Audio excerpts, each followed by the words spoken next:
Sarah, how are you? I'm good. How are you? Fine. What do you want to do? I'm hungry. I'd like to eat something. Where would you like to go? I'd like to go to an Italian restaurant. Oh, what kind of food do you like to eat? I like spaghetti.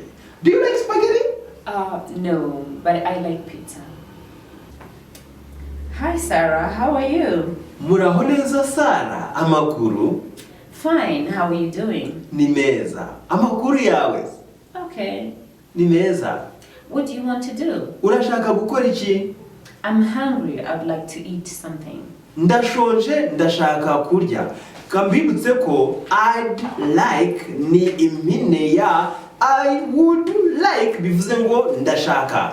Ubutaha nzabigenda basobanura, uzagenda mubona amagambo afite ijambo would naye basobanuriye mu cyo bita models. Kurikira isomo ushakisha ijambo models uraza kubona ijambo would uko narikoresheje. Where do you want to go? Ni hehe ushaka kujya? I'd like to go to an Italian restaurant. Ndashaka kujya kurira kuri restaurant y'Abataliyani. What kind of Italian food do you like to eat? Ni ubuhe bwoko bw'ibiryo by'Abataliyani ukunda kurya? I like spaghetti. Do you like spaghetti? Nkunda spaghetti cyangwa makaroni. Ese wowe ukunda makaroni? No, I don't, but I like pizza. Oya, sinyakunda ahubwo nkunda pizza.